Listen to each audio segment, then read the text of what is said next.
J'ai soigneusement choisi le menu pour le dîner de dimanche. Comme chaque semaine, une coque au vin, des pommes de terre gratinées et une mousse au chocolat. Le dessert préféré de mes petits-enfants, bien que Julien, d'11 ans, ne l'ait jamais dit explicitement. J'avais juste remarqué qu'il se réservait toujours. Et Amélie, oui, non, finissait chaque miette, elle qui laissait d'habitude la moitié de son assiette. Autrefois, ces dîners familiaux débordaient de rires, de conversations, mais ces dernières années, ils étaient devenus une formalité, qu'Adrien, mon fils, respectait plus par obligation que par envie de passer du temps avec sa mère de 67 ans. J'ai disposé avec soin les assiettes de la vaisselle héritée de mon défunt mari, Antoine, un cadeau de notre mariage. La porcelaine ornée de petites roses, un peu fanée, mais réservée aux occasions spéciales. Oh, aujourd'hui en était une. Je voulais parler du prochain voyage familial à Disneyland Paris, dont mes petits-enfants avaient parlé avec excitation dimanche dernier. J'ai ajusté ma nouvelle blouse lavande, achetée exprès pour ce dîner. Ma garde-robe n'avait pas été renouvelée depuis des années. Cet achat me semblait important. Je voulais être digne, en discutant du voyage. Après tout, ce seraient mes premières vraies vacances depuis la retraite. La sonnette a retenti à l'heure exacte. Adrien était toujours ponctuel, un trait hérité de son père. « Salut, maman », a-t-il dit, me faisant une bise rapide. Il sentait un parfum coûteux, une légère odeur de cigarette, qu'il avait soi-disant arrêtée. Sophie, ma belle-fille, toujours impeccablement vêtue, est entrée après lui. Une femme au sourire froid, aux yeux attentifs, comptable dans une grande entreprise. Elle me le rappelait souvent dans nos conversations. Aujourd'hui, elle portait un tailleur bleu marine strict, comme si elle passait en rentrant d'une réunion importante, bien qu'on soit dimanche. « Bonjour, Claire », a-t-elle dit, me tendant une bouteille de vin bon marché. Pour le dîner, grand-mère, Amélie a crié, se faufilant devant ses parents, courant vers la télévision du salon, sans même me regarder. Julien, mon petit-fils aîné, a juste hoché la tête, sans lever les yeux de son téléphone, ses cheveux noirs, comme ceux d'Antoine jeune, tombant sur ses yeux, qu'il repoussait avec agacement toutes les quelques secondes. « Entrez, tout est prêt. » Les ai-je invités à table, essayant de paraître enjoué. « Comment s'est passée votre semaine ?» Comme d'habitude, Adrien a répondu laconiquement, prenant sa place habituelle. Julien, Amélie, venez manger. Les enfants ont laissé leurs occupations à contre-cœur, traînant jusqu'à la table. Je me souvenais combien Adrien attendait ces dîners familiaux. Enfant, comment il m'aidait à mettre la table, me racontait ses aventures à l'école. Maintenant, mes petits-enfants regardaient leurs assiettes comme si je leur avais proposé du poison. J'ai fait ton dessert préféré. Julien, a dit, lui servant une plus grande portion de mousse. Je n'aime pas la mousse, a-t-il marmonné, repoussant son assiette. Je n'ai jamais aimé. Je me suis figé, cuillère en main. M'étais-je trompée toutes ces années? J'avais cru qu'il adorait la mousse. Je l'ai regardé, confuse. Mais Adrien a juste haussé les épaules. Mange que qu'on te donne. Julien, Sophie a dit sévèrement. Grand-mère a fait de son mieux. Julien a levé les yeux aussi au cadre, prenant sa fourchette. Picorante. Amélie l'a imité, sans un mot. Alors, votre semaine, ai-je répété, tentant d'alléger l'atmosphère. Adrienne, tu parlais d'un projet important au travail. Mon fils, ingénieur civil, travaillait sur la conception d'un nouveau centre commercial à Saint-Léry. J'avais toujours été fière de ses réalisations, bien qu'il partageât de moins en moins les détails. « Ça va », a-t-il dit, concentré sur son coq au vin. Rien de spécial. Et toi, Sophie, comment va le bureau? La routine habituelle. A-t-elle répondu? Rien qui t'intéresserait. Claire, j'ai senti la honte me monter au visage. quand mes tentatives de conversation avec ma propre famille étaient-elles devenues une curiosité déplacée? Avant, quand Antoine était là, notre maison était pleine de discussions, de rires. Après sa mort, quelque chose a changé, comme si mon droit d'être dans cette famille était parti avec lui. Et l'école, les enfants, ai-je insisté? Julien, tu parlais de compétition de natation à venir. C'est fini, a-t-il marmonné, sans lever les yeux. J'ai fini 3e. De toute façon, c'est super. Me suis-je exclamé? 3e. C'est un bel exploit. Pas vraiment. Sophie est intervenue à son âge. Adrien était toujours premier. N'est-ce pas, chérie? Adrien a émis un son vague, évitant le sujet. Je me souvenais combien il détestait nager. Comment Antoine l'y avait forcé, pensant que ça forgeait le caractère. Mais ce n'était pas le moment pour ses souvenirs. Eh bien, je trouve que 3e, c'est super, ai-je dit doucement, souriant à mon petit-fils. Il n'a pas répondu. Un silence gênant s'est installé. Seul le cliquetis découvert le brisait. J'ai rassemblé mon courage pour parler du sujet principal. Le voyage à Disneyland Paris. Amélie n'arrêtait pas d'en parler dimanche dernier. J'ai pensé que c'était une belle occasion de passer du temps ensemble, comme une vraie famille. J'ai entendu que vous planifiez un voyage à Disneyland Paris. Ai-je dit, gardant un ton léger. Ça semble merveilleux. Quand partez-vous? Adrien et Sophie ont échangé un regard rapide. Quelque chose dans leurs expressions m'a tendu. Oui, nous partons bientôt. Adrien a répondu, évitant mes yeux. 7 jours. Génial. J'ai senti une vague d'excitation. J'ai toujours voulu y aller. Vous savez, votre père et moi repoussions ce voyage, pensant le faire quand tu serais plus grand.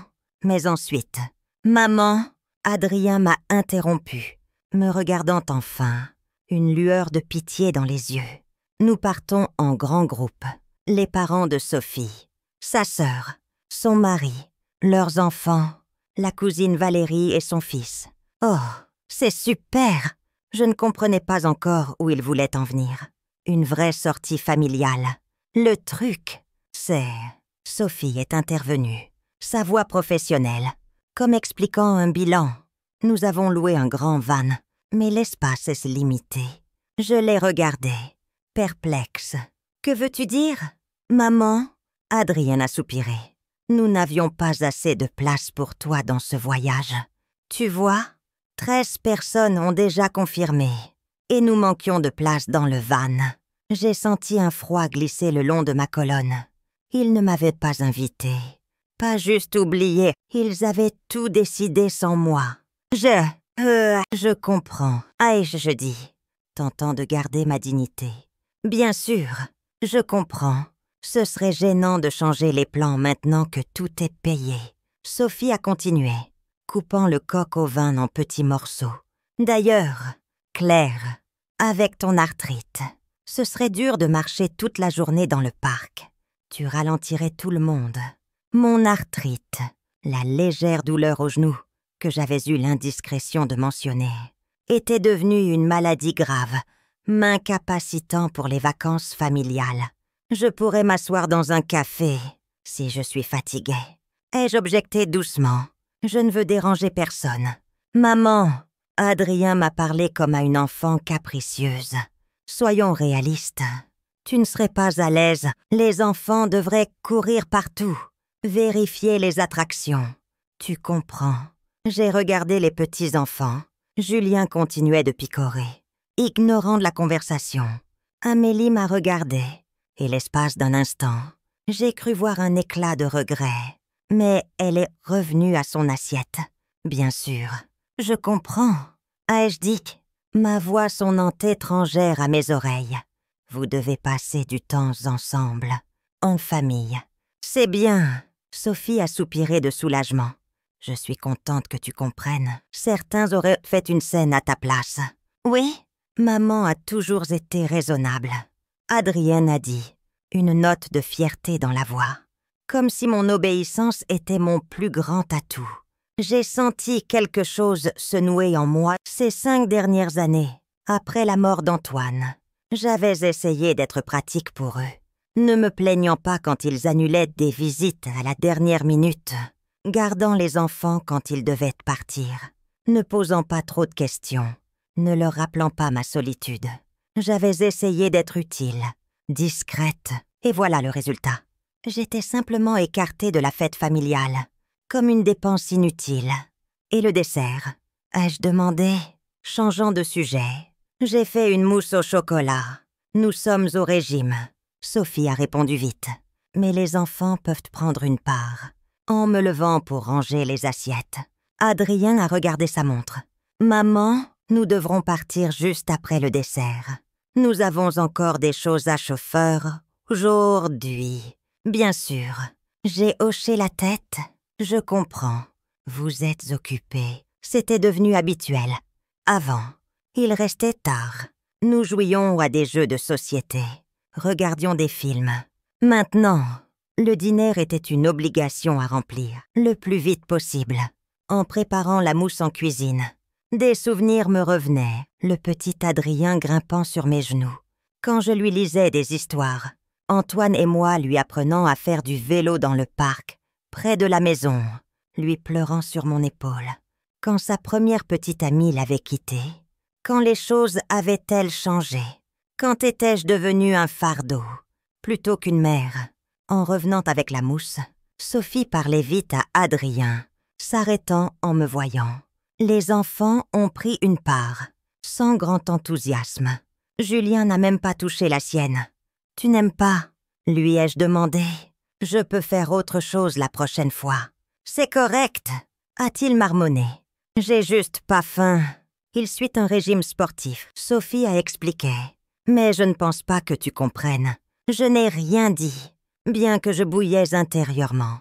Qui avait appris à Adrien à nager, surveiller son alimentation, encourager à chaque compétition. Mais maintenant, j'étais juste une vieille femme, ignorant tout de la vie moderne. Nous devons y aller, Adrien a annoncé. C'est les ventes. Merci pour le dîner. Maman, oui, merci. Claire, Sophie a ajouté. Enfant, dites au revoir à grand-mère. Au revoir, grand-mère. Amélie a marmonné, sans me regarder. Julien a juste hoché la tête, déjà sur son téléphone. À dimanche prochain, ai-je demandé. Les accompagnant à la porte. On devra peut-être sauter. Adrien a répondu. Beaucoup à faire avant le voyage. Tu sais? Bien sûr.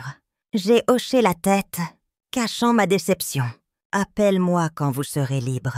Quand la porte s'est fermée, la maison était étrangement silencieuse. Je suis revenue à la table, ramassant la vaisselle. Il n'avait même pas proposé d'aider. Adrien m'aidait toujours avant. Nous discutions en faisant la vaisselle. Maintenant, j'étais seule avec les assiettes sales, le sentiment d'être exclue de la vie de ma famille. J'ai porté la vaisselle en cuisine, commençant à laver mécaniquement. Des bribes de conversation me hantaient. Nous n'avions pas assez de place pour toi. Tu ralentirais tout le monde. Tu ne serais pas à l'aise. Toutes ces phrases, dites avec un faux souci, mais signifiant une chose, il n'avait pas besoin de moi. En finissant, je suis retournée dans la salle à manger, essuyant la table, remarquant un papier par terre, tombé du sac de Sophie. Quand elle avait sorti le vin, j'ai ramassé la feuille, prête à la mettre de côté pour la prochaine fois. Mais mon œil a attrapé le titre. Confirmation de réservation. Voyage familial à Disneyland Paris. Je ne voulais pas lire les documents d'autrui, mais quelque chose m'a poussé à regarder. Il y avait 14 noms sur la liste des participants, dont Adrien, Sophie, Julien, Amélie. Un dernier, le nom de Valérie Moreau, la cousine de Sophie, que je n'avais vue qu'une fois à leur mariage, plus jeune que Sophie, travaillant dans une boutique de mode, ne s'entendant pas bien avec ma belle-fille. Mais ce qui m'a frappée était la description du transport. 20 de 15 places, confortable, climatisé, avec système de divertissement individuel. t'y vas, elle ?» 15 placés pour 14 personnes. Mes doigts tremblaient, relissant le document. Ils m'avaient menti. Il y avait de la place. Ils avaient juste choisi d'emmener la cousine de Sophie au lieu de moi. Leur mère, leur grand-mère. Je me suis affalée dans une chaise, sentant quelque chose de froid, d'amer se répandre en moi. Toutes ces années, je me disais qu'ils étaient juste occupés, qu'ils avaient leur vie, que je ne devais pas être intrusive. Je me convainquais d'être reconnaissante pour les miettes d'attention, croyant que leur éloignement était normal, que toutes les familles traversaient cela. Mais maintenant, regardant ce papier, j'ai réalisé la brutale vérité. Ils ne voulaient pas de moi. J'étais un fardeau, une responsabilité gênante dont ils se débarrasseraient volontiers, s'ils pouvaient le faire sans se sentir coupables. J'ai plié la feuille soigneusement, la posant sur la table. Quelque chose en moi s'est brisé, mais avec la douleur venait un étrange soulagement. Plus besoin de prétendre que tout allait bien, que j'acceptais d'être la grand-mère pratique, sortie du placard quand nécessaire, remise quand inutile. À ce moment, je ne savais pas ce que j'allais faire, mais une chose était sûre. Ça ne pouvait continuer ainsi. Quelque chose devait changer, et ce quelque chose, c'était moi. Je suis restée éveillée toute la nuit, allongée, fixant le plafond, mon esprit tourbillonnant des bribes de la conversation. Nous n'avions pas assez de place pour toi. Tu ralentirais tout le monde. Chaque mot de mon fils, de sa femme, me transperçait comme une aiguille. Mais ce qui me tourmentait le plus, c'était mon silence. Pourquoi n'avais-je rien dit? Pourquoi avais-je accepté leurs explications? Sachant au fond qu'ils mentaient, le matin m'a accueilli avec une lumière grise, le bruit de la pluie dehors. Je me suis levée, sentant chaque cellule de mon corps lourde. J'avais 67 ans, mais aujourd'hui, je me sentais 90. Après m'être fait une tasse de thé fort, je me suis assise à la table de la cuisine, lissant le papier trouvé hier. From the 15 places, confortable. Ces mots semblaient se moquer de moi. Une place vide, juste une. Et ils avaient choisi de la donner à la cousine de Sophie, à peine connue, plutôt qu'à moi, mère, grand-mère, femme qui avait tout donné à cette famille. Je me souvenais comment tout avait changé après la mort d'Antoine. Mon mari était parti soudainement. Une crise cardiaque l'avait emporté en un instant. Alors qu'il jardinait, Adrien avait été là pour moi, me soutenant les premiers mois, aidant pour les funérailles, les papiers, les 1000 petites choses qui s'accumulent quand on perd un partenaire. Mais ensuite, les choses ont changé. D'abord des détails. Adrien appelait moins souvent. Ses visites raccourcissaient. Sophie trouvait de plus en plus d'excuses pour ne pas venir. Julien a une compétition. Amélie a une répétition. Nous avons promis de voir mes parents. Je les comprenais. Jeune famille. Travail. Enfants. Ils n'avaient pas de temps pour moi. J'essayais d'être utile. Quand Sophie a appelé la première fois, demandant si je pouvais garder les enfants, pendant qu'elle et Adrien allaient à une réunion importante, j'ai accepté avec joie, pensant que c'était une chance de me rapprocher de mes petits-enfants, de mieux les connaître. Mais cette réunion importante est devenue une pratique régulière. « Maman, peux-tu récupérer Julien à l'école? Nous avons une réunion. Claire, nous devons partir pour le week-end. Tu garderas les enfants, n'est-ce pas? » Je n'ai jamais dit non. Comment aurais-je pu? C'était ma famille, mes petits-enfants. Je ferais tout pour être dans leur vie. Mais peu à peu, j'ai remarqué que je devenais une baby-sitter gratuite. Ils amenaient les enfants quand ça leur convenait, les reprenaient quand ils avaient fini leurs affaires, parfois quelques minutes, parfois des heures, parfois des jours, et je ne me plaignais jamais. Puis sont venues les demandes d'argent, d'abord insignifiantes. « Maman, peux-tu me prêter un peu jusqu'à la paix ?» Puis les montants ont grandi. Nous devons payer le camp d'été de Julien. Mais nous avons des difficultés financières. Je donnais mes économies, rognant sur mes besoins, économisant pour tout, pour les aider. Il prenait mon aide comme acquise, ne demandant jamais comment je m'en sortais avec ma modeste pension. Et maintenant ce voyage, un voyage dont je n'avais pas de place, un voyage dont j'avais appris par hasard par Amélie, pas parce que j'étais invitée, le thé dans ma tasse et toi froid. Je restais assise, plongée dans des pensées amères. La maison était silencieuse. Seule l'horloge ancienne, héritée du père d'Antoine, tic-taquait, témoin muet de ma solitude. Je regardais la cuisine, le salon visible depuis la porte. Chaque coin de cette maison portait des souvenirs. C'est ici qu'Adrien avait fait ses premiers pas, ici qu'il avait cassé le vase préféré de sa mère, ayant si peur de l'avouer, sur ce canapé. Antoine et moi? Taspoamia nous asseyions le soir, discutant de la journée, faisant des plans, rêvant d'un avenir, qui maintenant semblait très différent de ce que j'imaginais. Qu'avais-je fait pour mériter ce traitement? Mais hantait la question, avais-je été une mauvaise mère? N'avais-je pas soutenu Adrien dans toutes ses entreprises? Ne me réjouissais-je pas de ses succès plus que des miens? N'avais-je pas accueilli Sophie, essayant d'être une amie, sinon une seconde mère? En repensant aux années passées, j'ai réalisé que j'avais permis cela. J'étais devenue un paillasson où on s'essuyait les pieds. Je leur avais appris à me traiter comme une personne de seconde zone, dont les sentiments, les plans pouvaient être ignorés. Alors ça m'a frappée. Ce n'était pas juste le voyage, c'était toute mon existence. Depuis la mort d'Antoine, je n'avais pas vécu ma propre vie, mais des bribes de celle des autres. Dans ces rares moments où ils avaient besoin de moi, j'avais cessé d'être moi, devenant un appendice pratique à leur vie. Je me suis levée brusquement, sentant quelque chose de nouveau s'agiter en moi. Pas du ressentiment, pas de l'amertume, mais de la détermination. Il était temps de changer, de reprendre ma vie. La première chose que j'ai faite a été de sortir l'annuaire téléphonique, que je n'avais pas ouvert depuis des années. La plupart des numéros étaient probablement obsolètes, mais il y en avait un que j'espérais trouver. Colette Renard, ma meilleure amie depuis le lycée. Nous avions étudié ensemble, commencé à enseigner ensemble, planifié nos mariages ensemble. Puis la vie nous avait séparés. Elle avait déménagé dans une autre ville.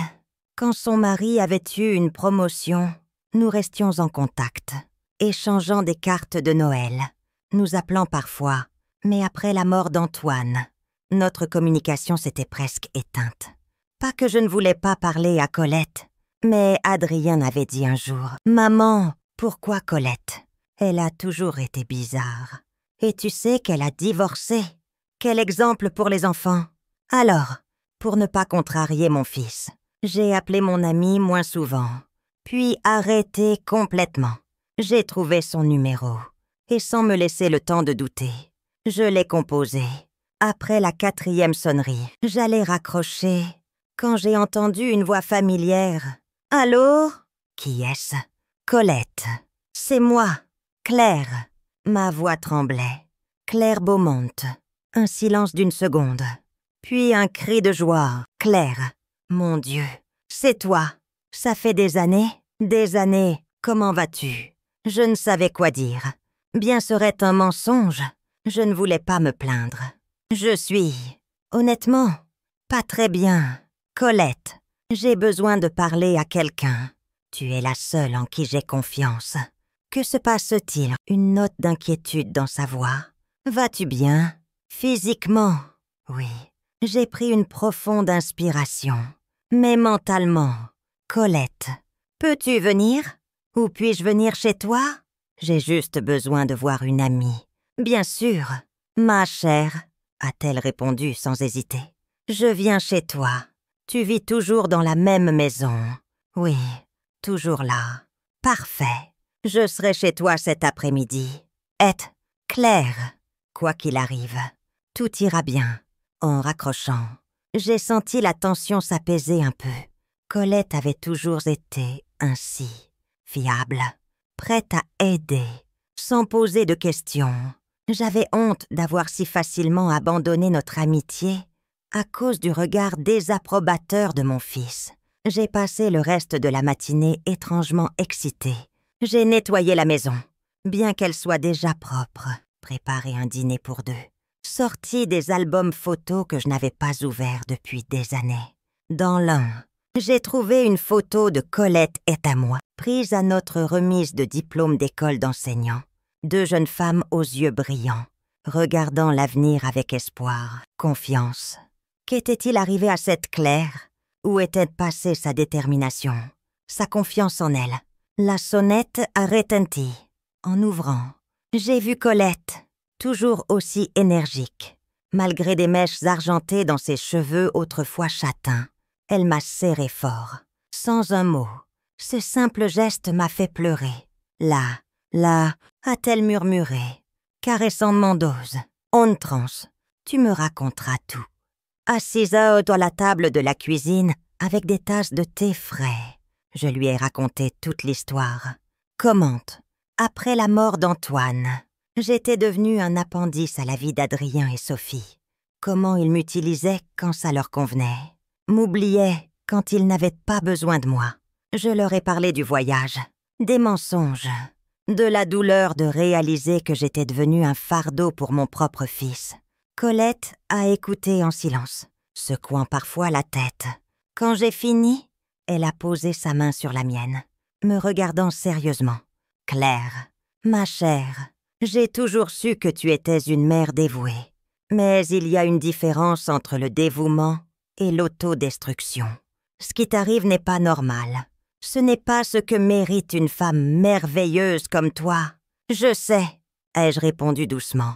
Mais que puis-je faire? C'est ma famille, mon sang, le sang. C'est le sang, mais le respect. Ça se gagne. Et d'après ce que je vois, ton fils et sa femme ne le méritent pas. Colette était toujours directe. Que veux-tu faire? J'ai réfléchi. Que voulais-je vraiment? Qu'Adrien s'excuse. Qu'il m'emmène en voyage par culpabilité. Non, ce serait faux. Une aumône qui ne résoudrait pas le vrai problème. Je veux changer ma vie. Ai-je dit enfin? Arrêter d'être un appendice aux vies des autres. Commencer à vivre la mienne. Colette a souri. C'est ma Claire. J'avais peur que tu aies complètement disparu dans le rôle de grand-mère. Par où veux-tu commencer? J'ai repensé. Quel était mon rêve? Mis de côté pour être une bonne mère. Épouse. Grand-mère. Tu sais, Antoinette et moi rêvions de déménager pour Bamra. Au bord des à la retraite. Acheter une petite maison. Profiter des couchers de soleil sur la plage. J'ai soupiré. Mais Antoine est mort. Et j'ai oublié ce rêve. Pourquoi ne pas le réaliser maintenant? Les yeux de Colette se sont illuminés. Tu es une femme libre, sans obligation. Rien ne t'empêche de déménager. Mais ma maison, j'ai regardé autour. Confuse. Toute ma vie est ici. Une maison, ce sont des murs. Claire, un vrai foyer. C'est là où tu te sens heureuse. Appréciée. D'après ce que tu m'as dit, tu ne ressens ni l'un ni l'autre ici. J'ai réfléchi. La maison où j'avais vécu près de 40 ans semblait soudain une cage. Belle, confortable, mais une cage qui me liait au passé. Tu as raison, ai-je dit lentement. Peut-être dois-je tout changer. Répartir des zéros. C'est une grande décision. Colette est devenue sérieuse. Ne la prends pas à la hâte. Mais si c'est ce que tu veux vraiment, je te soutiendrai. Nous avons parlé jusqu'au soir. Colette racontait sa vie après le divorce, sa peur de la solitude. Comment elle a commencé à voyager. Trouver de nouveaux hobbies. En Miss, elle rayonnait d'une énergie, d'une vitalité qui m'avait tant manqué.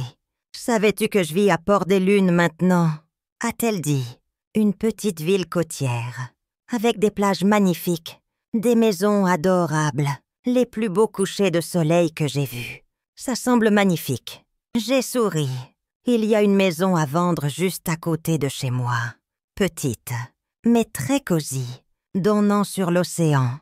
Colette m'a lancé un regard malicieux. Si tu décides de tout changer, ce pourrait être une bonne option. Quand Colette est partie, Promettant d'appeler tous les jours, je suis restée longtemps dans le salon, réfléchissant.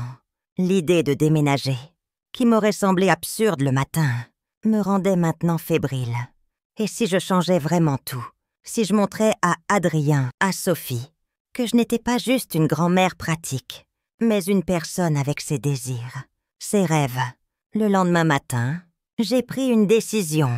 J'ai appelé l'agent immobilier recommandé par Colette, prenant rendez-vous. Monsieur Dubois, un homme d'âge moyen, agréable, aux yeux attentifs, à la voix calme. « Madame Beaumont, a-t-il dit, en regardant ma maison. Votre propriété est en excellent état, dans un quartier très recherché. Je pense que nous pouvons obtenir un très bon prix, surtout avec la hausse actuelle du marché. Combien ? Ai-je demandé, direct, préparé à être déçu. Antoine et moi avions acheté cette maison pour une somme dérisoire par rapport aux standards actuels. Quand Monsieur Dubois m'a donné le montant, j'ai failli tomber de ma chaise. Plusieurs fois ce que j'attendais. Êtes-vous sûr? Ai-je demandé, incrédule. Absolument. Il a souri. J'ai déjà plusieurs acheteurs potentiels, cherchant exactement ce type de maison dans ce quartier. Si vous décidez de vendre, nous pouvons aller vite. J'ai hoché la tête, sentant une chaleur étrange dans ma poitrine. L'indépendance financière. Voilà ce que la vente de la maison m'offrait. Je pouvais acheter la petite maison au bord de la mer dont parlait Colette et avoir encore une somme conséquente pour vivre. Je dois y réfléchir. Ai-je dit à Monsieur Dubois? C'est une décision sérieuse. Bien sûr, Madame Beaumont, appelez-moi quand vous serez prête. Après son départ, je me suis assise à mon ordinateur, cherchant des informations sur Port-des-Lunes, une petite ville côtière de 5000 habitants, avec de belles plages, des boutiques, des cafés cosy, une communauté active de retraités organisant des activités, des clubs de lecture aux cours de peinture. J'ai trouvé la maison dont parlait Colette, passant longtemps à regarder les photos, petite mais lumineuse, cosy, avec une véranda donnant sur l'océan. Je m'imaginais assise là avec une tasse de thé, regardant le coucher de soleil. Puis j'ai pensé à Adrien, Sophie, les petits-enfants. Que diraient-ils de ma décision? Essaieraient-ils de m'en dissuader? Ou s'en moqueraient-ils? Quelle importance? Ai-je soudain pensé? Pourquoi mettais-je encore leurs souhaits avant les miens? Pensaient-ils à moi quand ils ont décidé de ne pas m'emmener en voyage? J'ai pris le téléphone, composant le numéro de Monsieur Dubois. Je suis prête à vendre la maison. Ai-je dit fermement. Le plus tôt sera le mieux. C'est super. Madame Beaumont, il était ravi. Je contacte les acheteurs potentiels aujourd'hui. Je prépare tous les documents nécessaires. En raccrochant, j'ai senti un soulagement étrange, comme si j'avais ôté un lourd fardeau de mes épaules. Porté depuis des années, pour la première fois depuis longtemps, je ne pensais pas à comment plaire à Adrien, à Sophie, ou à être utile à mes petits-enfants, mais à moi, mes désirs, mes rêves, mon avenir. C'était effrayant, excitant à la fois. Je savais qu'il y avait beaucoup à faire, trier mes affaires, décider quoi emporter, quoi laisser, gérer les formalités de la vente, de l'achat. Mais au lieu de la fatigue, je ressentais de l'énergie. J'ai rappelé Colette, lui annonçant ma décision. « Je suis si heureuse pour toi. »« Claire » a-t-elle exclamé. « Tu ne le regretteras pas. Je te promets, et cette maison dont je parlais, je vais l'acheter. » Ai-je dit fermement, si elle est encore en vente. Bien sûr, j'appelle l'agent tout de suite pour lui dire que tu es intéressée. Colette était excitée. Nous serons voisines. Tout imagines, comme au bon vieux temps. Après avoir parlé à Colette, je me sentais plus énergique que depuis des années. J'ai commencé à faire le tour de la maison, notant mentalement ce que j'emporterais, ce que je laisserais. La plupart des meubles étaient trop encombrants pour une petite maison de plage. Mais certains objets, je ne pouvais les laisser. Le vieux rocking chair, où Antoine lisait le journal le soir, les albums photos familiaux, les figurines en porcelaine de ma mère. J'ai décidé de ne rien dire à Adrien de mes plans, jusqu'à ce que tout soit finalisé. Connaissant mon fils, je savais qu'il essaierait de m'en dissuader. Non parce que je lui manquerais, mais parce qu'il perdrait une baby-sitter pratique, une source d'argent supplémentaire. Que ce soit mon petit secret, ai-je pensé, souriant à mon reflet dans le miroir. Le reflet me rendait le sourire. Il semblait plus jeune qu'hier, comme si le poids porté toutes ces années commençait à fondre, rendant un peu de la claire vibrante. Waouh! Monsieur Dubois a appelé avec une excellente nouvelle. 2 acheteurs potentiels étaient prêts à payer plus que l'estimation initiale. Ils sont très intéressés, veulent te voir la maison dès que possible. A-t-il dit, pouvez-vous les recevoir dans les prochains jours? Bien sûr, ai-je répondu, sentant mon cœur battre d'excitation. Quand ça leur convient, super. Je planifiais une visite pour demain. Si ça vous va, j'ai accepté, raccrochant, regardant ma maison avec un nouveau regard. Demain, des étrangers déambuleraient, regardant les pièces, planifiant comment organiser l'espace pour eux. Étrangement, au lieu de la tristesse, je ressentais une légère excitation, de l'impatience. J'étais prête pour le changement. Un message de Colette est arrivé. L'agent immobilier à Port-des-Lunes était prête à me montrer la maison dès que je pourrais y aller. Tout était parfait, comme si le destin lui-même me poussait vers cette décision. J'ai commencé à emballer discrètement mes biens, les plus précieux. Photos anciennes, lettres, documents, tout ce qui constituait l'histoire de ma famille. En triant les vieux albums, je suis tombée sur une photo, prise lors de notre 30e anniversaire de mariage avec Antoine. Nous semblions si heureux, entourés d'amis, de famille. Adrien à côté de Sophie, déjà enceinte de Julien. Tout souriait. Il semblait qu'il n'y avait que du bonheur à venir. Que dirais-tu maintenant, Antoine? Ai-je murmuré, regardant la photo. Approuverais-tu ma décision? J'entendais presque sa voix, claire. Tu as toujours mis la famille en premier. Il est temps de penser à toi. Oui. Il était temps de commencer un nouveau chapitre de ma vie, où je serai l'héroïne, pas un personnage secondaire dans l'histoire d'un autre. Le jour où ma famille est partie pour Disneyland Paris a commencé par un appel inattendu. Je finissais mon thé matinal, pensant à ma prochaine rencontre avec les acheteurs. Quand le téléphone a sonné, voyant le nom d'Adrien, je me suis raidie. « Bonjour, Adrienne. » Ai-je dit, tentant de sembler normal. « Maman !» Léger changement de plan. A-t-il commencé sans saluer. « Nous partons ce soir. Au lieu de demain matin, Sophie veut arriver tôt pour se reposer avant le parc. »« Je vois. » ai-je répondu. Neutre. Cette information n'affectait pas mes plans. Mais avant, Adrien m'informait toujours de ses moindres mouvements. Maintenant, c'était par courtoisie, juste au cas où. Et aussi, maman, il a marqué une pause. Pourrais-tu surveiller la maison pendant notre absence? Arroser les fleurs, récupérer le courrier. Ce genre de choses. J'ai presque ri. Voilà, ils avaient besoin de mon aide après tout. Pas de ma compagnie, pas de ma présence, mais de mes services, bien sûr. J'ai accepté, décidant de ne pas dire que je pourrais être hors de la ville. Ne t'inquiète pas, je m'occupe de tout. Merci, tu es d'une grande aide. Il semblait soulagé. Les clés sont à la même place, dans le pot de géranium. D'accord, j'ai marqué une pause. Bon voyage. Passe le bonjour à tous. Je le ferai, a-t-il répondu vite. Bon, je dois y aller. Beaucoup à faire avant de partir. Bien sûr, je ne te retiens pas. La conversation s'est terminée aussi abruptement qu'elle avait commencé. Adrien n'a même pas demandé comment j'allais, ce que je faisais, si j'avais besoin d'aide. J'ai reposé le téléphone, regardant par la fenêtre, pensive. Mon fils vivait à 20 minutes de chez moi, mais émotionnellement, Nous étions sur des planètes différentes. Ce soir-là, je les ai regardés charger leurs affaires dans la voiture. Adrian, Sophie, les enfants, les parents de Sophie, qui voyageaient apparemment avec eux jusqu'au point de rendez-vous avec le reste de la famille. Je regardais depuis ma fenêtre, ne voulant pas sortir, rendre les choses gênantes. Aucun d'eux n'a même tourné vers ma maison pour faire un signe d'adieu.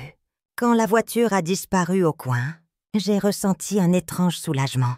J'avais maintenant 7 jours de liberté totale pour mettre mon plan en action. La première chose que j'ai faite a été de contacter Monsieur Dubois pour connaître les résultats de la visite de la maison.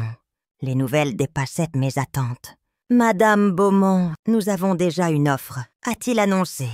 Excité, la famille Martin est prête à acheter au prix demandé. Même un peu plus. Ils veulent conclure vite. Car Monsieur Martin a un emploi à l'hôpital local. Ils doivent emménager dans 1 mois. C'est incroyable. Ai-je bafouillé, n'en croyant pas ma chance. Si vite. Le marché est très actif, surtout dans votre quartier. Nous pouvons commencer les démarches la semaine prochaine. Si vous êtes d'accord. Oui, bien sûr, je suis d'accord. J'ai pris une profonde inspiration. Et pour la maison à Port-des-Lunes, j'ai contacté l'agent là-bas. Comme vous l'avez demandé, Monsieur Dubois était dans son élément. Elle est prête à vous montrer la maison quand vous voulez. En fait, si vous souhaitez, nous pouvons y aller demain. J'ai accepté, sentant mon cœur battre d'excitation. Tout allait si vite, mais au lieu de la peur, j'avais un étrange sentiment de justesse, comme si chaque pas me menait là où j'étais censée être. Monsieur Dubois est venu me chercher en voiture. Nous sommes partis pour Port-des-Lunes. En quittant Sainte-Léry, je sentais la tension, qui vivait en moi depuis des années, s'estomper. La route traversait des zones pittoresques, et à chaque kilomètre, le paysage devenait plus spectaculaire. Quand le bleu de l'océan a surgi, je n'ai pu retenir un soupir de délice. C'est beau, n'est-ce pas? Monsieur Dubois a souri. J'ai pensé à m'installer ici moi-même. À la retraite, Port-des-Lunes était exactement comme je l'imaginais. Une petite ville cosy avec des maisons colorées descendant vers la plage. La rue principale regorgeait de boutiques, de cafés, de galeries. Les gens prenaient leur temps, flânant sous les auvents, s'arrêtant pour discuter, si différent de l'agitation de Saint-Léry, où tous couraient toujours quelque part. Colette nous attendait au café La Mer Étoilée. Elle m'a serré dans ses bras, comme si nous nous étions vus hier, pas il y a quelques jours. « Alors, ça te plaît ?» a-t-elle demandé, désignant le panorama. « C'est magique », ai-je répondu honnêtement. On parlait déjà de l'océan à l'école. Tu te souviens, après un court déjeuner, où Colette m'a raconté la vie locale, nous sommes allés voir la maison. L'agente immobilière, une femme nommée Céline, nous attendait. La maison était encore mieux que sur les photos. Petite, mais lumineuse, avec un salon spacieux donnant sur l'océan. Une cuisine cosy, 2 chambres, un petit jardin de romarin devant. Debout sur la véranda, regardant l'immense bleu de l'océan, j'ai senti mes yeux se remplir de larmes. C'était l'endroit dont Antoine et moi... qu'on t'a toujours rêvé. Tu aimes. Colette a demandé doucement, s'approchant. Beaucoup, ai-je murmuré. C'est exactement ce que je cherchais. Alors, qu'attends-tu? Elle m'a fait un clin d'œil. Dis à Céline que tu la prends. Et je l'ai fait. Là, sur la véranda, face à l'océan, j'ai pris une décision qui changeait ma vie. Céline était ravie. Colette a applaudi comme une enfant. Monsieur Dubois a hoché la tête, comme s'il savait que cela arriverait. En rentrant à Saint-Léry, nous étions de bonne humeur. Monsieur Dubois discutait des détails des 2 transactions. La vente de ma vieille maison, l'achat de la nouvelle. Selon lui, tout pouvait être finalisé bientôt. Peut-être plus vite, s'il n'y avait pas de problèmes imprévus. Mais il y a une chose à laquelle vous devriez penser. Madame Beaumont, a-t-il dit, en entrant à Saint-Léry, votre testament. Si vous vendez la maison et déménagez, vous voudrez peut-être le réviser aussi. J'ai réfléchi. Mon testament n'avait pas changé depuis la mort d'Antoine. Tout mon patrimoine, y compris la maison, devait aller à Adrien. Mais maintenant que je vendais la maison, commençait une nouvelle vie. Peut-être devais-je le revoir.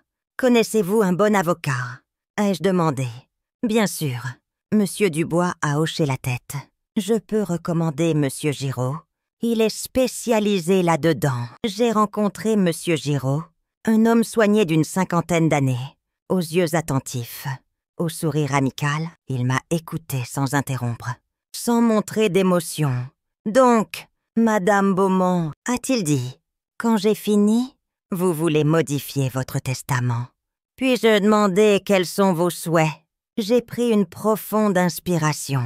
C'était une question difficile, à laquelle j'avais pensé toute la nuit. Malgré toute la douleur, Adrien restait mon fils. Je ne pouvais pas le déshériter complètement. Je veux placer la plupart de l'argent de la vente de la maison dans des investissements sûrs. Ai-je dit, je vivrai des revenus.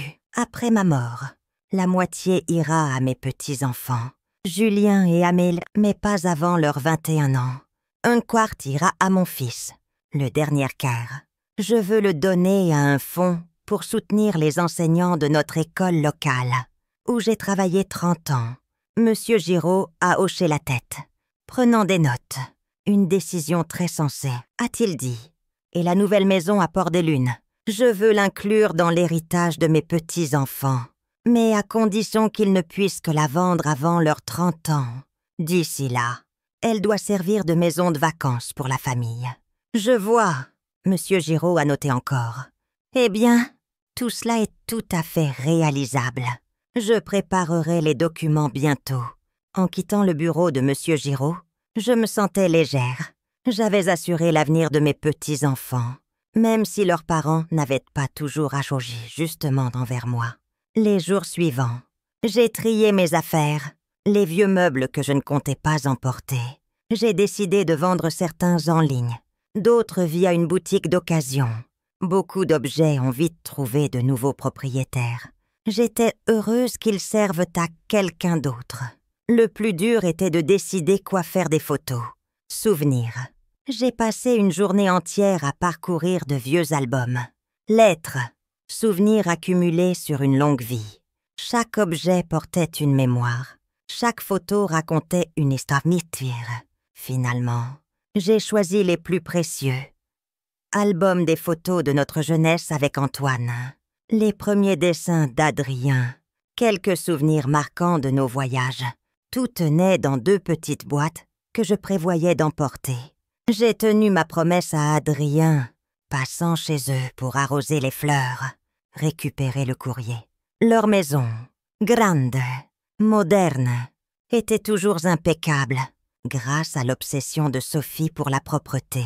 J'ai arrosé les plantes rapidement, ramassé le courrier, surtout des prospectus, et j'allais partir, quand j'ai remarqué un dossier sur la table du salon.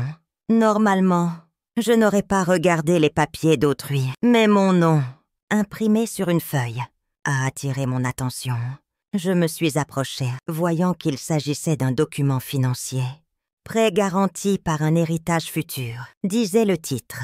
Je me suis assise sur le canapé, sentant mes jambes trembler. Le document indiquait en noir et blanc qu'Adrien avait contracté un prêt bancaire, mettant en garantie l'héritage futur de sa mère, Claire Beaumont, y compris l'immobilier à l'adresse de ma maison.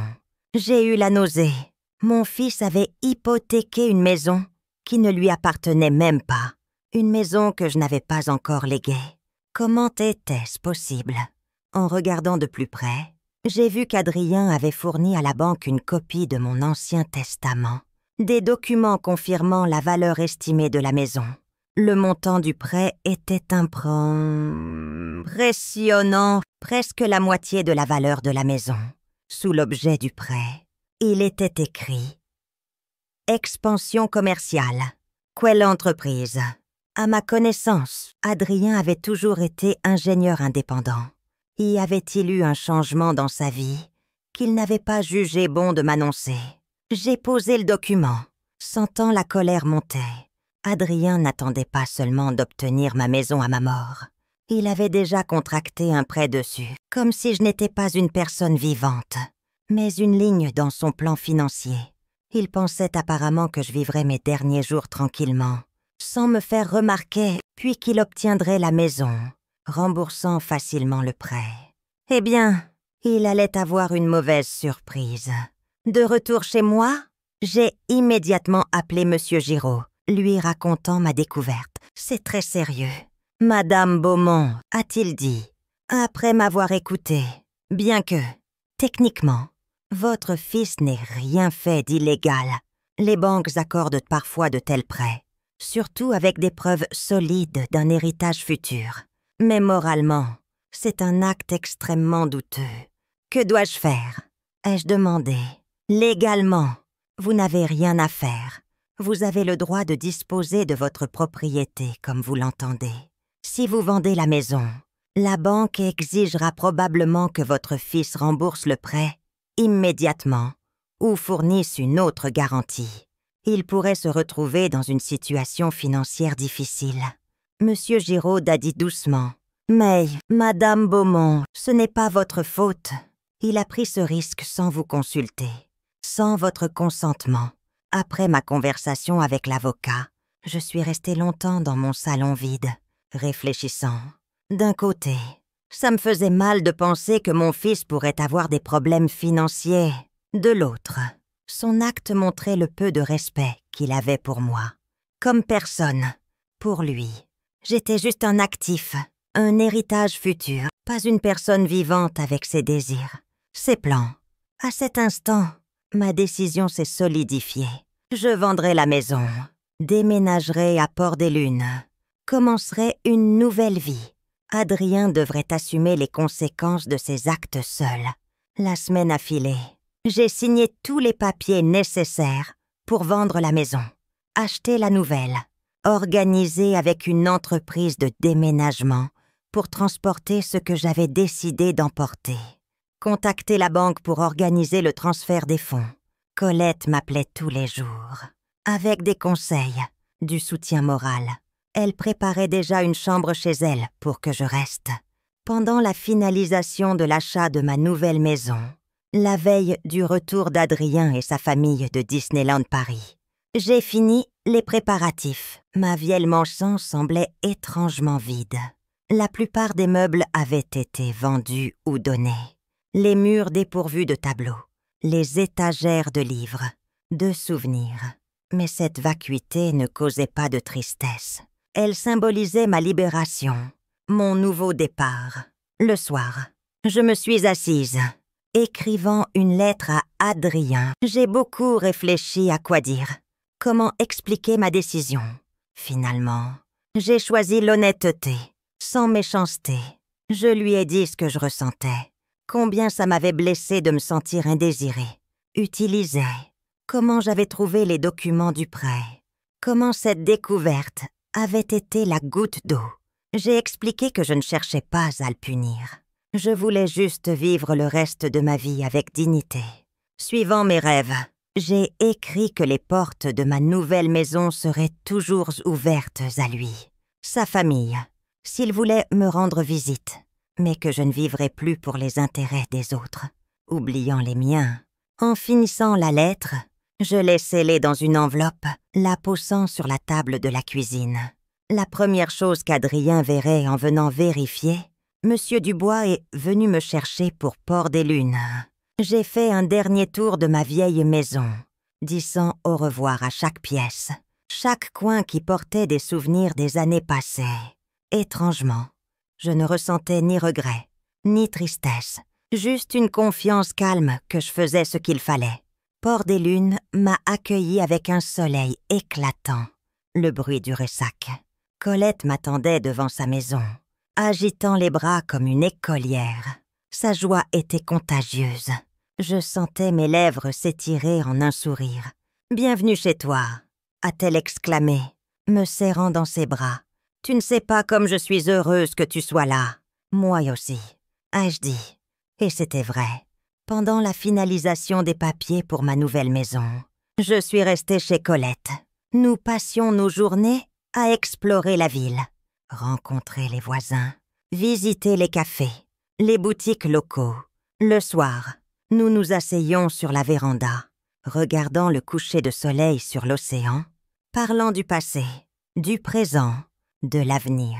Je sentais rajeunir chaque jour l'intérêt pour la vie que j'avais perdu depuis longtemps. J'ai reçu les clés de ma nouvelle maison, petite comparée à l'ancienne, mais chaque coin était rempli de lumière, de confort, debout sur la véranda, regardant l'océan immense. Je me sentais vraiment heureuse pour la première fois depuis longtemps. Antoine, ai-je pensé? Tu approuverais. Tu disais toujours qu'un jour, nous vivrions au bord de la mer. Voilà, je l'ai fait pour nous deux. Cette nuit-là, en m'endormant dans ma nouvelle chambre au son du ressac, je pensais à Adrien. Il devait être rentré de son voyage, avoir trouvé ma lettre, réaliser ce qui s'était passé. Que ressentait-il? Colère, ressentiment, confusion, ou peut-être, au fond, la prise de conscience que j'avais tous les droits de faire ce pas. Je ne connaissais pas les réponses, mais pour la première fois depuis longtemps, je m'en moquais. J'avais fait un choix pour moi. Mes désirs, ma vie. Ce choix m'apportait plus de paix, de bonheur que toutes les années de service dévoué à une famille qui n'appréciait pas mes sacrifices. Adrien Beaumont ressentait la fatigue des longs voyages familiaux. 7 jours à Disneyland Paris avec les enfants. La femme, les beaux-parents de Sophie, s'étaient révélés épuisants, bien que plein de moments joyeux. Le retour en voiture a pris des heures. Quand il a enfin tourné dans leur rue à Saint-Léry, il était bien après minuit. « Nous sommes à la maison », a-t-il annoncé, coupant le moteur. « Julien, Amélie, réveillez-vous. » Les enfants se sont agités à l'arrière. Julien, 12 ans, s'est frotté les yeux, ensommeillait. Amélie, 8 ans, n'a même pas bougé. « Allez !» Sophie s'est tournée vers les enfants. Ils ont école demain, ils doivent dormir dans leur lit. Ils ont sorti les enfants endormis de la voiture. Pourtant, les valises dans la maison. Sophie a emmené Amélie à l'étage. Adrien est constatant. Pour déballer dans le couloir. La fatigue s'aggravait, mais il devait vérifier chez sa mère demain. Il ne l'avait pas appelée une fois pendant le voyage. Trop de choses à faire. Et que pouvait-il arriver en une semaine? Après avoir couché les enfants, Sophie est descendue dans la cuisine, où Adrien regardait dans le réfrigérateur. Rien de décent. A-t-il soupiré? Tout ce qu'il y avait a pourri. J'irai au magasin demain. Sophie a bâillé. Vérifie le courrier, s'il te plaît. Il pourrait y avoir des lettres importantes. Adrien a hoché la tête, se dirigeant vers le bureau, où le courrier était empilé. Sa mère était censée le récupérer, l'empiler ici. En effet, il y avait une pile soignée d'enveloppes. Sa mère avait toujours été méticuleuse. Il a commencé à trier, surtout des factures, des prospectus, quand il a remarqué une enveloppe à part, sans timbre, juste son nom, écrit de l'écriture familière de sa mère, avec une légère perplexité. Il a ouvert l'enveloppe, dépliant la feuille. « Cher Adrien, commençait la lettre. Quand tu liras cette lettre, je serai loin de Saint-Léry. » En lisant, son visage a changé, la perplexité remplacée par la surprise, puis l'incrédulité, enfin la colère. « Sophie » a-t-il crié, se levant d'un bond. « Sophie, viens tout de suite. Qu'est-ce qui ne va pas ?» Elle a couru depuis la salle de bain, brosse à dents en main. « Tu vas réveiller les enfants ?» Ma mère, elle a vendu la maison. Adrien agitait la lettre comme une accusation. Elle a vendu sa maison, est partie au bord de la mer quelque part. Tu peux croire ça? Quoi? Sophie a arraché la lettre, parcourant les lignes. C'est une blague. Elle n'a pas pu vendre la maison. Apparemment, Adrien était hors de lui. Elle a écrit qu'elle avait trouvé des documents de prêt, Des documents de prêt. Sophie a pâli. Quel prêt? Adrien. Adrien a passé la main dans ses cheveux, réalisant soudain qu'il n'avait pas parlé à sa femme de sa dernière décision financière. J'ai contracté un prêt contre mon héritage. A-t-il admis? Pour notre nouvelle entreprise. Contre un héritage. Sophie l'a regardé, les yeux écarquillés. Tu veux dire contre la maison de ta mère? Celle qu'elle a apparemment vendue. Oui. Adrien s'est effondré sur le canapé. La banque a accepté de me donner un prêt basé sur le testament de maman, l'évaluation de la maison. L'argent devait servir de capital de départ pour notre entreprise de construction. Et tu ne m'as rien dit. La voix de Sophie tremblait de colère. Tu as pris un prêt énorme, sans me consulter. Je voulais te surprendre. Adrienne a marmonné. Démarrer l'entreprise dont nous rêvions. Ce prêt devait être notre capital de départ. Et maintenant, au lieu d'une entreprise, nous pourrions perdre notre maison, Sophie a dit. Amère. Belle surprise. Vraiment. Ils sont restés silencieux, chacun plongé dans ses pensées. Enfin, Sophie a demandé. As-tu essayé de la contacter? Oui. J'ai laissé un message sur son répondeur. Mais elle n'a pas rappelé. Sais-tu où exactement à Port-des-Lunes elle séjourne? Non, Adrien a secoué la tête. Elle a juste écrit qu'elle y avait déménagé. Sans détail. Nous devons la trouver. Sophie a dit fermement. Lui parler face à face. Peut-être n'a-t-elle pas encore dépensé l'argent de la vente. Peut-être pouvons-nous la convaincre d'aider avec le prêt. Adrien a hoché la tête, bien qu'au fond, il doutait que sa mère accepte. À en juger par sa lettre, elle avait pris une décision ferme de commencer une nouvelle vie. Peu probable qu'elle veuille dépenser pour corriger ses erreurs. « Je vais à Port-des-Lunes », a-t-il dit. « Je la trouverai, lui parlerai. Je viens... avec toi. » Sophie a dit. « Ça concerne toute notre famille. » Ils ont décidé d'y aller ensemble, laissant les enfants avec les parents de Sophie. Mais avant de partir chercher Claire, ils devaient décider quoi faire avec la banque. Après beaucoup de discussions, ils ont conclu que la seule issue était de vendre leur propre maison, rembourser le prêt, recommencer, peut-être en louant, jusqu'à ce qu'ils se remettent sur pied. Une décision douloureuse, surtout pour Sophie, qui avait tant investi dans leur maison. Mais ils n'avaient pas d'autre option. Comment l'expliquer aux enfants? Sophie a demandé. En allant se coucher, nous leur dirons la vérité. Adrien a répondu que papa a fait une erreur, que nous devrons vivre ailleurs. Mais nous serons ensemble. C'est ce qui compte. Sophie a hoché la tête, silencieuse. Mais Adrien voyait qu'elle était encore en colère. Elle avait raison. Il avait mis en péril le bien-être de la famille. À cause de son ambition, son refus de consulter sa femme. Ils ont commencé les préparatifs pour Port-des-Lunes. Adrien a appelé son travail. Prenant un jour de congé, Sophie s'est arrangée avec ses parents pour les enfants. Ils étaient prêts à partir tôt le matin. Le soir, quand les enfants dormaient, le téléphone a sonné.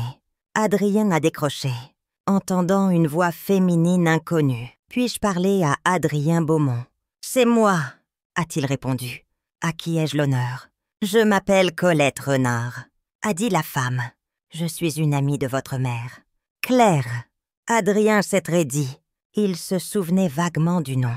Il semblait que sa mère était amie avec une Colette, il y a des années. « Que voulez-vous » a-t-il demandé, sans cacher son hostilité. « J'appelle à la demande de votre mère. » Colette a répondu calmement. « Elle a reçu votre message. Elle veut que vous sachiez qu'elle va bien, qu'elle est heureuse dans son nouvel endroit, qu'elle commence une nouvelle vie. Pourquoi n'a-t-elle pas appelé ?» Adrien a demandé, exigeant. « Parce qu'elle sait que vous essayeriez de la convaincre de revenir ou de vous donner l'argent de la vente. » Colette a répondu, direct. Et elle ne veut ni l'un ni l'autre. Adrien a senti la colère monter. « Écoutez, c'est une affaire de famille. Je ne pense pas que vous devriez vous en mêler. Je ne me mêle pas. La voix de Colette restait calme. Je transmets juste un message de votre mère. Elle m'a aussi demandé de vous dire qu'elle a changé son testament. La majeure partie de son patrimoine ira directement à vos enfants, quand ils seront majeurs, pas à vous. Et elle veut que vous sachiez qu'elle n'abandonne pas sa famille. Sa maison à Port-des-Lunes est toujours ouverte à vous, surtout aux enfants, si vous souhaitez lui rendre visite. Adrienne était abasourdie. Elle a changé son testament. Mais comment? Pourquoi? Je pense que vous savez pourquoi. Colette a dit doucement. Votre mère a trouvé les documents du prêt que vous avez contracté contre sa maison. Une maison qui ne vous appartenait pas. C'était une découverte désagréable pour elle. Adrien est resté silencieux, sentant la honte lui monter au visage, bien que son interlocutrice ne puisse le voir. Dans tous les cas, Colette a continué. Claire voulait que je vous dise qu'elle n'a pas de rancune contre vous. Elle a juste décidé qu'il était temps de vivre pour elle. Et elle est vraiment heureuse ici. Adrienne, pour la première fois depuis des années, elle est vraiment heureuse. Après la conversation avec Colette, Adrien reste seul dans le salon, fixant l'espace. Sophie s'est assise d'à côté. « Qui était-ce? » « Une amie de maman, » a-t-il répondu.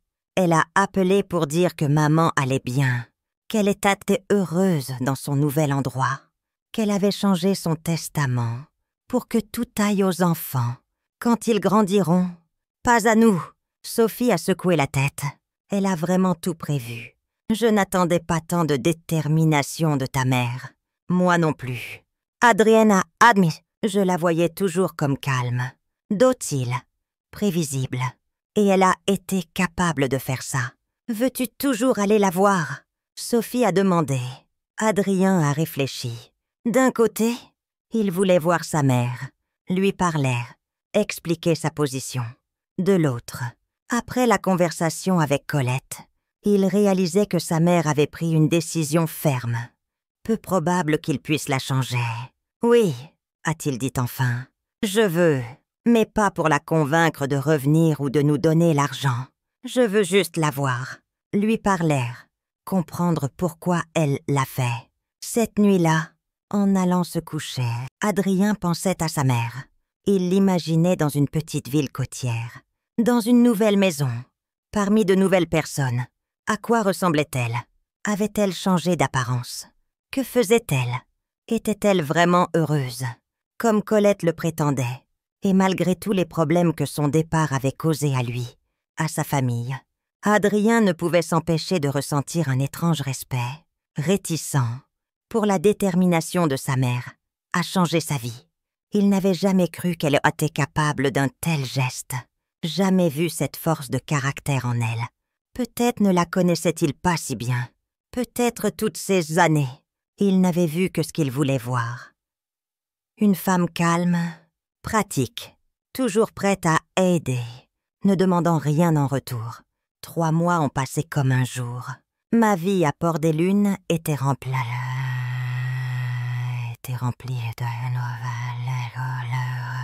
de nouvelles personnes, de nouvelles expériences. Tout ce qui m'avait tant manqué à Saint-Léry.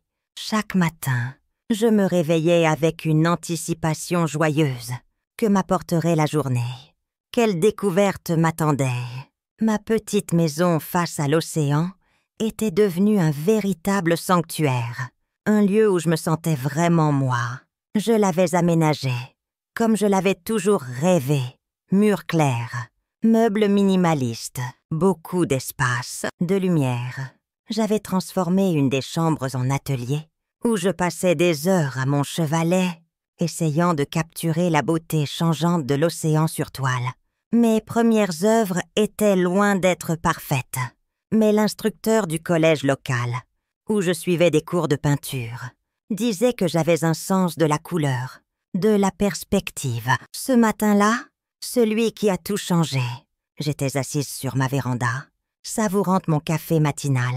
Une brise chaude, le soleil se levait à l'horizon, colorant l'eau de teinte rose dorée. Je pensais à la journée à venir. Aujourd'hui, j'avais une visite guidée prévue au musée, où je travaillais, et ce soir, Colette m'avait invitée à une petite fête chez elle pour ses amis locaux. Un coup à la porte m'a surprise. Je n'attendais pas de visiteurs. J'ai enfilé une robe légère par-dessus ma chemise de nuit. Allant ouvrir, me demandant qui cela pouvait être. Peut-être Colette avec une nouvelle fournée de scones frais. Oh, Victor, mon voisin de droite, qui m'apportait parfois du poisson fraîchement pêché. En ouvrant, je me suis figée. Sur le seuil se tenait Adrien, mon fils, que je n'avais pas vu depuis des mois. Il semblait fatigué, avec des cernes sous les yeux, plus de gris dans les cheveux que dans mon souvenir. Il était seul, sans Sophie, sans les enfants. « Maman », a-t-il dit, sans saluer. Je t'ai enfin trouvé. Je me suis écartée en silence, l'invitant à entrer. Étrangement, je ne ressentais ni surprise, ni peur, ni même joie à cette rencontre. Au fond, je savais que ce jour viendrait, qu'Adrien ne laisserait pas les choses en l'état, qu'il viendrait pour des explications, ou, plus probablement, pour de l'argent. « Entre, ai-je dit ?» le conduisant dans le salon. « Veux-tu un café ?»« Non », a-t-il répondu sèchement. Mais il a adouci son ton. Je veux dire, « Oui, merci, noir, sans sucre. » J'ai hoché la tête, allant à la cuisine.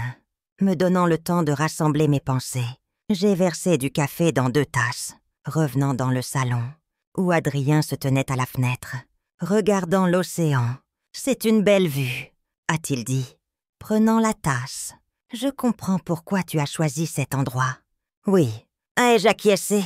Ton père et moi voulions toujours une maison au bord de la mer. »« Je me souviens. » Adrien a hoché la tête. « Vous en parliez quand j'étais petit. Nous nous sommes assis face à face, buvant notre café en silence pendant quelques minutes. J'attendais qu'il parle. Après tout, c'était lui qui était venu me voir, pas l'inverse. Pourquoi ? Maman ? A-t-il demandé enfin, sa voix tremblante. Pourquoi as-tu fait ça ? Pourquoi es-tu parti ? Sans un mot. J'ai laissé une lettre, lui ai-je rappelé doucement, et je t'ai appelé plusieurs fois les premières semaines. Mais tu n'as pas répondu. J'étais en colère. A-t-il admis ? Je n'arrivais pas à croire que tu pouvais faire ça. Vendre la maison, partir, sans même me consulter. Pourquoi aurais-je dû te consulter ? Ai-je demandé, gardant ma voix calme. C'était ma maison, ma vie. Mais nous sommes une famille. Adrien a exclamé. Une famille discute des décisions importantes ensemble. Vraiment. J'ai haussé un sourcil. As-tu discuté avec moi de ta décision de contracter un prêt contre ma maison ? Une maison qui ne t'appartenait même pas. Adrien a détourné le regard. C'est différent. J'allais tout rembourser. C'était juste un moyen d'obtenir du capital pour l'entreprise. En utilisant ma maison comme garantie, sans demander ma permission. J'ai secoué la tête. Sais-tu ce que j'ai ressenti ? En trouvant ces documents, comme si je n'existais plus comme personne pour toi. Comme si j'étais juste une propriété à utiliser à ta guise. Ce n'est pas ce que je pensais. Adrien a protesté. Je ne voulais pas te déranger. Ne pas me déranger. Ai-je répété lentement, ou ne pas me laisser dire non? Adrien restait silencieux. Cette réponse muette parlait plus que des mots. Comment m'as-tu trouvé? Ai-je demandé, changeant de sujet. Ça n'a pas été facile. A-t-il soupiré? J'étais déjà venu ici, juste après ton départ, mais personne ne savait d'où tu vivais. J'ai appelé, envoyé des emails, mais tu n'as pas répondu. Je n'étais pas prête à parler. Ai-je admis? J'avais besoin de temps pour m'installer, m'habituer à ma nouvelle vie. Et comment est-elle, cette nouvelle vie? Adrien semblait amer. Valait-elle la peine de détruire notre famille? Je n'ai rien détruit. Adrien, ai-je dit fermement. Toi, Sophie, les enfants, vous êtes toujours ensemble. C'est juste que je vis ma propre vie maintenant. Ce n'est pas si simple, a-t-il exclamé. À cause de la vente de la maison, la banque a exigé le remboursement immédiat du prêt. Sophie et moi avons failli perdre notre maison. Nous avons dû vendre la voiture, contracter un second prêt. Les enfants ne comprennent pas pourquoi grand-mère a soudain disparu de leur vie. Julien se demande si tu es morte. Comme grand-père, j'ai senti une pointe de douleur. Pas pour les problèmes financiers d'Adrien, qu'il s'était causés, mais pour les petits-enfants. Ils m'avaient manqué, surtout les premières semaines après le déménagement. Je n'ai pas disparu de leur vie. Ai-je dit, je les ai appelés, envoyé des cadeaux d'anniversaire. Je vous ai toujours invité à venir me voir. Ma maison vous est ouverte. Comment pourrions-nous venir? Adrienne a ricané. Oh mère, nous avons à peine de quoi joindre les deux bouts. À cause des prêts, je l'ai regardé attentivement. Es-tu venue pour de l'argent? Adrienne, est-ce le but de ta visite? Il a détourné les yeux. Et j'ai su que j'avais visé juste. Pas seulement, a-t-il marmonné. Je voulais te voir, m'assurer que tu allais bien. Je vais bien. L'ai-je assuré? Plus que bien. Pour la première fois depuis des années, je me sens vraiment vivante. Je me suis levée, allant à la petite table où se trouvaient mes photos. Nouvelles, prises ici qu'à Port de Lune. Je les ai montrées à Adrien, ici. J'étais à la plage avec Colette. Ici au musée, où je suis guide. Ici à mon cours de peinture. Ici avec mes nouveaux amis dans un café local. Vois, ai-je dit, j'ai une vie à moi, une vraie vie. Pas une existence à attendre tes rares visites. Adrien a feuilleté les photos en silence. Je voyais son expression passer de l'incrédulité à la surprise, puis à une reconnaissance réticente. « Tu sembles heureuse », a-t-il dit enfin. Je le suis. J'ai souri. Peut-être pour la première fois depuis la mort de ton père. Mais nous, Adrien a demandé. Et ta famille? Vous serez toujours ma famille, ai-je répondu doucement. Mais ça ne veut pas dire que je dois vivre seulement pour vous. J'ai le droit à mon propre bonheur, mes désirs, mes rêves. Adrien s'est levé, allant à la fenêtre. Je voyais ses épaules tendues, ses poings serrés. Il luttait avec lui-même, avec la colère, la frustration, la réalisation qu'il ne pouvait plus me contrôler. Je ne peux pas retourner à Saint-Léry, ai-je continué. Et je ne peux pas te donner d'argent, Adrienne. Non parce que je ne t'aime pas, mais parce que ce seraient les mauvaises décisions pour moi, pour toi. Que veux-tu dire? Il s'est retourné, un air perplexe dans les yeux. Si je reviens, tout redeviendra comme avant. Ai-je expliqué? Je redeviendrai la grand-mère pratique, utilisée quand nécessaire, oubliée quand inutile. Et si je te donne l'argent, tu n'apprendras pas de ton erreur. Tu recommenceras probablement. N'est pas juste. Adrien a dit doucement. Nous ne t'utilisions pas, n'est-ce pas? J'ai soupiré. Quand m'as-tu appelé pour savoir comment j'allais? Pas pour demander de garder les enfants, emprunter de l'argent jusqu'à la paye, mais juste pour parler. Adrien restait silencieux. Je voyais qu'il cherchait une réponse, sans la trouver. Écoute, je me suis approchée, posant ma main sur son épaule tendue. Je ne te blâme pas, ni Sophie. Vous avez vos vies, vos soucis. Mais je dois avoir une vie aussi, et je la construis maintenant. Ici dans cette ville, que dois-je dire aux enfants? Adrien a demandé après une longue pause. Il te manque, dis-leur la vérité. Ai-je dit, votre grand-mère vit maintenant au bord de la mer, dans une belle petite ville. Elle vous aime beaucoup, est toujours heureuse de vous voir. Ils peuvent venir en vacances, s'ils veulent. Peuvent-ils? Une lueur d'espoir dans la voix d'Adrien. Pour la première fois, bien sûr. J'ai souri. J'en serais ravie. Il y a une belle plage ici, le musée où je travaille. Plein de choses amusantes pour les enfants. Adrien a hoché la tête. Je sentais la tension entre nous s'apaiser un peu.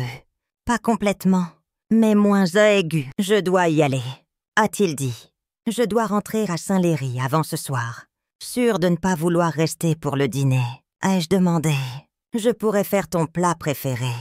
Comme quand tu étais petit. L'espace d'un instant. Une lueur de nostalgie dans ses yeux. Mais il a secoué la tête. Non, je dois vraiment y aller.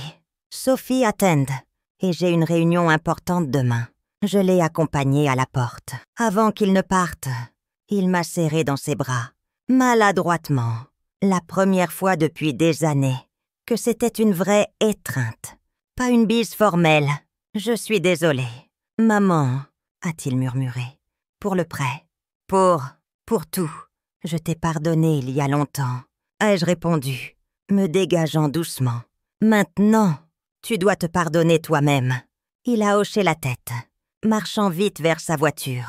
Sans se retourner, je suis restée sur le seuil, le regardant s'éloigner, ressentant un étrange mélange de tristesse, de soulagement. Tristesse, car malgré tout, il était mon fils, ma chair, mon sang, et soulagement, car je n'avais pas cédé à la tentation de tout reprendre, n'avais pas abandonné la nouvelle vie que j'avais si durement construite. Le reste de la journée a passé comme dans un brouillard. J'ai fait la visite guidée au musée, déjeuné avec mes collègues, assisté à mon cours de peinture. Mais mes pensées étaient ailleurs. Je repensais à Adrien, à sa visite, à l'évolution de notre relation ces 3 derniers mois. Ce soir-là, en me préparant pour la fête de Colette, j'ai croisé mon reflet dans le miroir. M'arrêtant, surprise, la femme qui me regardait semblait plus jeune que dans mon souvenir. Les rides autour de ses yeux n'avaient pas disparu, ni le gris de ses cheveux, mais il y avait quelque chose dans son expression, sa posture, une force intérieure, une confiance, une sérénité. Je ressemblais à une femme qui sait ce qu'elle veut, n'a pas peur de l'atteindre. Colette m'a tiré de mes pensées. « Claire, tu viens? Tout le monde est déjà là. Ils demandent après toi. »« Oui, j'arrive. » ai-je répondu, souriante. Dans 5 minutes, la maison de Colette, à 2 rues de la mienne, était illuminée. Toutes fenêtres ouvertes. En approchant, j'entendais musique, rires. La fête battait son plein. Colette a ouvert la porte, me serrant dans ses bras. Enfin, on commençait à s'inquiéter. Désolée d'être en retard, ai-je dit. Entrant, j'ai eu une journée compliquée. Adrien est venu. Colette a demandé, perspicace. J'ai hoché la tête. Et comment ça s'est passé? Mieux que prévu, ai-je répondu honnêtement. Il était en colère, puis confus. Puis, je ne sais pas, peut-être un peu compréhensif. Au moins, nous nous sommes séparés sans scandale. C'est déjà ça. Colette m'a fait un clin d'œil. Maintenant, oubliez tes soucis. Profite de ta soirée. Dans le salon, les amis locaux de Colette, devenus aussi les miens, étaient réunis. Victor, mon voisin de droite, qui m'a appris à pêcher. Mathilde, la bibliothécaire, avec qui je suivais des cours de peinture. Lucien, le directeur du musée, devenu mon mentor, bon ami. Sabine et Gilles, le couple âgé d'en face, toujours prêt à aider avec des conseils, des affaires, et tant d'autres, des gens d'âge, de professions, d'intérêts différents, mais tous m'avaient accueilli dans leur cercle, faisant de moi une partie de cette petite communauté. « Claire !» Mathilde a exclamé, levant son verre. « Nous parlions de ta dernière peinture. Lucien pense que tu fais de grands progrès. N'exagère pas. » J'ai souri, gênée. Je suis encore débutante, mais une débutante très talentueuse, Lucien m'a dit. D'ailleurs, je voulais te parler d'une petite exposition au musée. Rien de grandiose. Juste un coin pour montrer les œuvres de nos artistes locaux. Ce serait merveilleux, ai-je dit sincèrement, sentant mon cœur se réchauffer à cette reconnaissance. La soirée a filé. Entre discussions, rires, danses, Colette a mis de la musique de notre jeunesse. Nous avons dansé comme à l'école, au grand plaisir de tous. Victor racontait des histoires de pêche amusantes. Mathilde récitait des poèmes. Gilles montrait des tours de cartes. Personne ne se pressait de rentrer, ne regardait sa montre. Il profitait simplement de la compagnie des autres. Quand il était bien après minuit et que j'allais partir, Colette est venue m'accompagner. La nuit